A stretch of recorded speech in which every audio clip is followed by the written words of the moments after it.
প্রবাসীদের সম্পর্কে কথা বলার জন্য আমি আগে বলে রাখছি, 2005 সালে আমি ইন্ডিয়াতে লেখাপড়া করেছি, 5-6 সালে বিদেশ।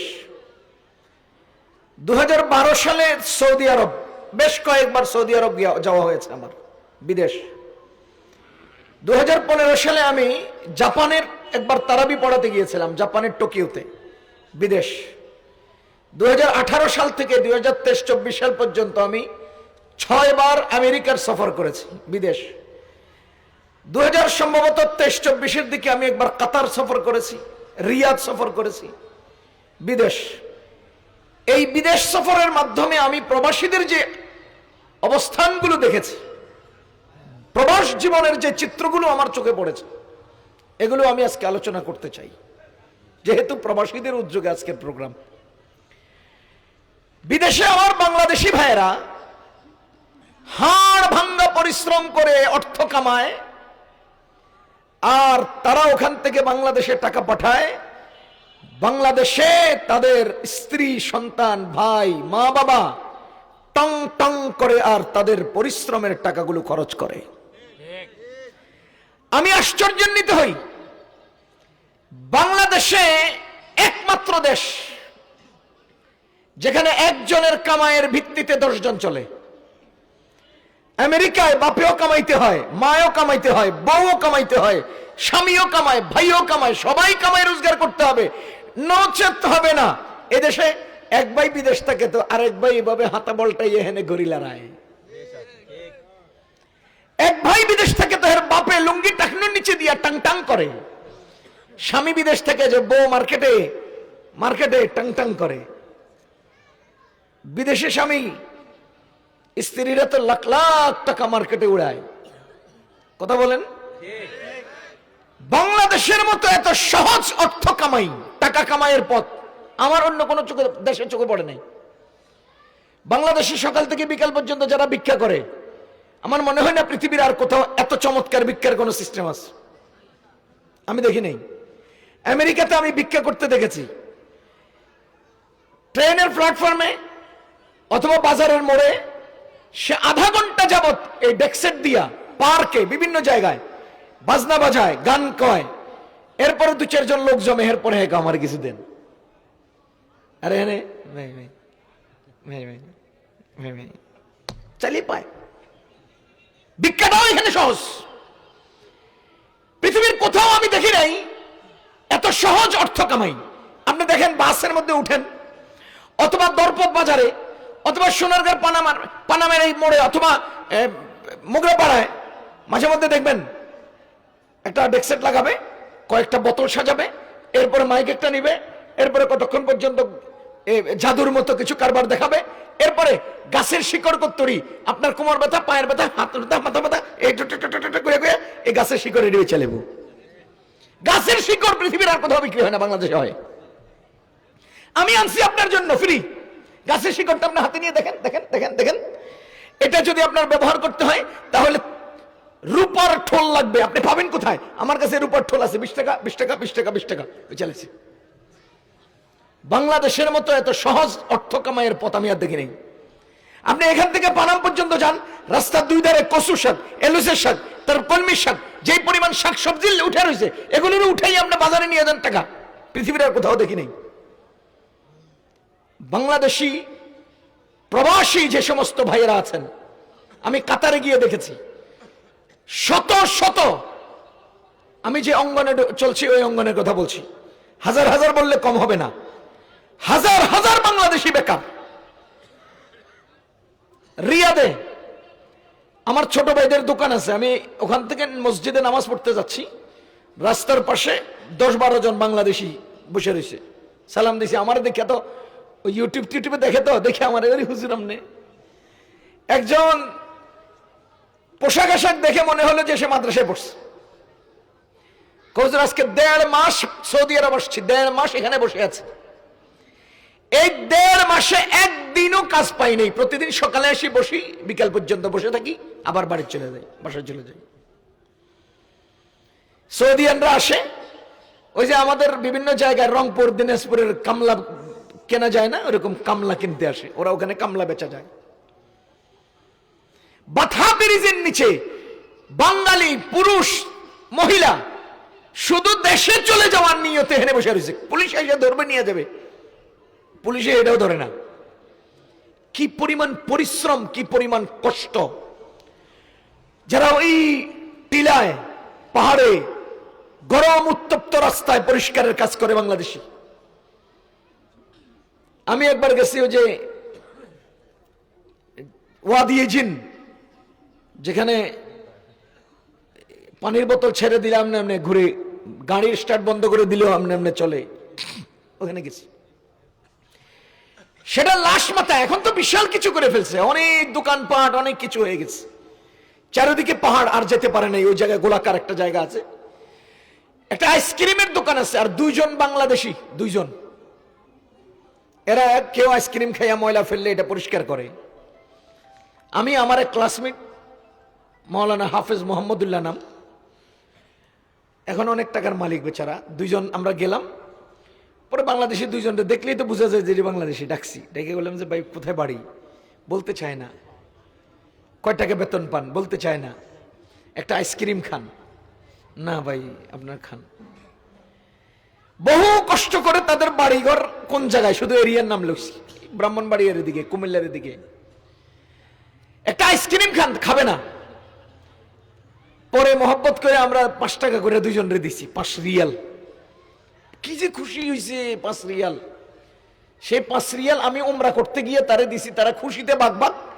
এরকম কেউ 2 রিয়াল 5 রিয়াল করে দিলে সেগুলো নিয়ে একাত্র করে হেরা বাড়িতে পাঠায়, আর আপনারা টং টং করে রাস্তার মধ্যে আর মার্কেটে যায় যায় ঘুরে নিল। কি পরিমাণ কষ্ট বিদেশিরা করে। ইলেকট্রিক কাজ যারা করে, এদের এই পায়ের এই নিচে থেকে কোমর পর্যন্ত শুধু পকেট আর পকেট, যে পোশাকটা গায়ে দেয়, এখানে প্লাস, এখানে স্ক্রুড্রাইভার, এখানে এটা, এখানে ওটা, এখানে ওটা, এখানে ওটা। কারে জিগে ভাই আমার এটা দে ওটা দে, হ্যাঁ এটা লই আকাশে উঠে যায়, ওখানে কাজ টাজ করে আমার নামে সব জিনিসটার সাথে। কি পরিমাণ পরিশ্রম বিদেশিরা করে, প্রবাসীরা করে। মানুষ মনে করে বিদেশ গেলেই টাকা, না ভাইও, বিদেশ যে গেলেই টাকা নেই। খুব খেয়াল করবেন, আমি আমার এই ক্ষুদ্র অভিজ্ঞতায় বিদেশে হাজার হাজার বাংলাদেশিকে বেকার দেখেছি। এই বেকারের কারণ আমি উদ্ঘাটন করার চেষ্টা করেছি। আপনারা হয়তো আরো অনেক কারণ পাইবেন, আমি আমার কারণটা বলছি। আমি যে দুটো যে কারণ দেখেছি বাংলাদেশেরা বেকার হওয়ার পেছনে, 1 নাম্বার কারণ লেখাপড়া জানে না, 2 নাম্বার কারণ নিজের হাতের কোনো ভালো কাজ জানে না। লেখাপড়াও জানে না, কামও জানে না, তো হ্যাঁ নিজে কি করবে, কি লেবারই তো করতে পারে না, কিন্তু বিদেশ চলে যায়, মনে করে যে বিদেশ গেলেই টাকা। ও ভাই, বিদেশ গেলেই টাকা না। আমার পরিচিত একজন, নাম বলবো না, সম্পর্কের কথাও বলবো না, বিদেশে নিয়ে যাবে এই কথা তার গার্জিয়ান তাকে বলেছে। বলার পরে যে সে লেখাপড়া ছাড়ছে, 12 বছর বিদেশ যেতে সময় লাগছে। 12 বছর না কোনো দোয়ানদারি করছে, না কারোর কোনো কোথাও চাকরি করছে, না স্কুলে গেছে, না মাদ্রাসায় গেছে, না লেখাপড়া করেছে, না কোনো কাজ করেছে, শুধু ঘুরছে দোস্ত বন্ধুগুলোর লগে, আর খাইছে আর খাইছে। 12 বছর পরে বিদেশ গেছে। এটা কি কারবার? এই বাংলাদেশিদের মধ্যে একটা রোগ, বিদেশ যাবে এই কথা জেনে আসলেই কাজ কর্ম লেখা পড়া সব ছেড়ে দেয়। এটা আমাদের ব্যর্থতা, এটা আমাদের ব্যর্থতা। আমি বলতে চাই, যে কর্ম আমি করব, এই কর্মে আমি রত থাকব, এর বড় কিছু আসলে আমি ওখানে অগ্রসর হব। সব ছেড়ে দিয়ে বড় কিছু পাওয়ার আশায়, এটা উচিত না, এটা ঠিক না। প্রবাসী যারা আছেন, যেহেতু প্রবাসীদের উদ্যোগে আমি আপনাদেরকে খুব সহজে 2টা কথা বলে রাখি। আপনারা তো হয়তো বিদেশে আছেন, অথবা বিদেশে যাবেন, অথবা বিদেশে ছিলেন, আবার যাবেন। 1 নাম্বার, আপনার বসবাস যেন মসজিদের আশপাশে হয়। আপনার বসবাস যেন মুসলিম কমিউনিটিতে হয়। আমি আমেরিকায় গিয়ে দেখেছি, অনেক মুসলমান এমন আছে যারা নিরিবিলি একটু শান্তিতে থাকার জন্য মুসলিম গ্যাদারিং থেকে আলাদা একটা নিরিবিলি এরিয়ায় বাড়ি লইছেন, ওখানে থাকেন। ওনার ছেলেরা মেয়েরা স্কুলে যায় খ্রিস্টান ইহুদিদের সাথে, আবার খেলতে যায় খ্রিস্টান ইহুদিদের সাথে, আবার চলাচল করে মার্কেটে যায় খ্রিস্টান ইহুদিদের সাথে, পরে শেষ পর্যন্ত দিন হারায়, ঈমান হারায়, ইসলাম হারায়, সব হারায়। এজন্য বসবাস করতে হবে কোথায়? মসজিদের সাথে। আমি এই প্রসঙ্গে আপনাকে ইঙ্গিতে বলি, মহান আল্লাহ তাআলা পৃথিবীতে মানুষ বানানোর আগে মানুষের ইবাদতের জায়গা বানাইছেন। ইন্না আউওয়ালা বাইতিন উযিআ লিন-নাস লাল্লাযী বিবাক্কাতা মুবারাকা। নিশ্চয় মহান আল্লাহ দুনিয়াতে মানুষ বানানোর আগে মানুষের জন্য ঘর বানাইছেন মক্কার কাবা, মক্কার মসজিদুল হারাম। এর দ্বারা কি বোঝা যায়? মানুষ আগে বসবাসের জায়গা ঠিক করবে না, আগে ইবাদতের জায়গা ঠিক করবে, এরপরে তার আশপাশে বসবাসের জায়গা করবে।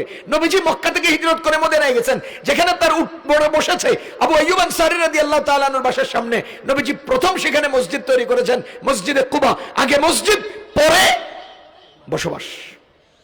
সুতরাং আমরা বসবাস করব মসজিদ দেখে। এই বাংলাদেশেও যারা আমরা আছি, আমরা বসবাসের জায়গা নির্ধারণ করব ইবাদতের জায়গা ঠিক করে। ইবাদতের জায়গা দূরে হলে আপনি দেখবেন পর্যায়ক্রমে আপনার ইবাদতে খলল আসবে, আলসামি আসবে, দূরত্ব তৈরি হবে। আচ্ছা জামুনে এই কথা কই আপনি থেকে যাবেন, অথবা বলবেন যে বাসায় পড়ে আলাই, মসজিদটা দূরে, এই কথা কই আপনি জামাত তরক হবে। তার মানে ইবাদতের জায়গাটাকে যথাসম্ভব কাছে রাখা, অথবা ইবাদতের জায়গার কাছে থাকা। আপনি কি বুঝাতে পারতেছি? যারা বিদেশে আছেন আপনাদেরকে বলছি, অবশ্যই ইবাদতের জায়গার আশপাশে থাকবেন। তাহলে মুসলমানদের সাথে দেখা হবে, কমিউনিটির সাথে আপনার যোগাযোগ থাকবে, এবং দ্বীনি কার্যক্রমের সাথে যে কোনো টাইমে নিজেকে যুক্ত করতে পারবেন। আস্তে আস্তে আস্তে আস্তে দিন থেকে দূরে সরে যাবেন না। এলে 1 নম্বর কথা।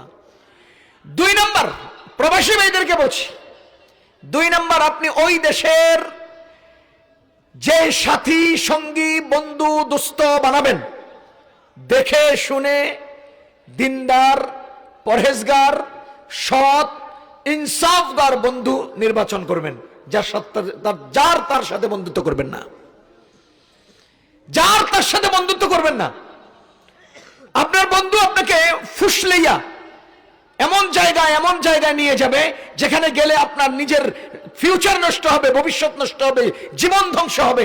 সুতরাং এমন বন্ধুদের সাথে নিজেকে যুক্ত করবেন যে বন্ধুরা আপনাকে অন্তত উপকার করতে না পারলে অন্তত বিপদে ফেলবে না, বদ্দীনের দিকে এগিয়ে নেবে না। আমি প্রবাসী ভাইদেরকে 2টা গুরুত্বপূর্ণ কথা বলেছি। 1 নম্বর, কমিউনিটি দেখবেন মুসলিম, মসজিদ দেখে বসবাস করবেন। 2 নম্বর, দিনদার এবং পরহেজগার বন্ধু নির্বাচন করবেন। 3 নম্বর, আরো 2টা কথা প্রাসঙ্গিক, এটা হলো আখলাকি কথা। অবশ্যই আপনি রেগুলার আপনার বিবি বাচ্চার খোঁজ খবর নেবেন, মোবাইলে সময় কম দিবেন, অহেতুক মোবাইলে নেকেট দেখবেন না, এই সমস্ত গুনাহ থেকে বেঁচে থাকবেন। বউ বাচ্চা থেকে দূরে থাকার কারণে সময়টা কাটে না, তো কাজ করে আইসা আবার রাত্রেবেলা শুয়ে শুয়ে মোবাইল দেখে, খাবাসত দেখে, নাজায়েজ চিত্র দেখে, ভিডিও দেখে। এগুলোর কারণে শরীর নষ্ট হয়, মেজাজ নষ্ট হয়, বাসায় বিবির সাথে ঝগড়া তৈরি হয়। এগুলো থেকে বিরত থাকবো, প্রবাসী ভাইদেরকে বলছি।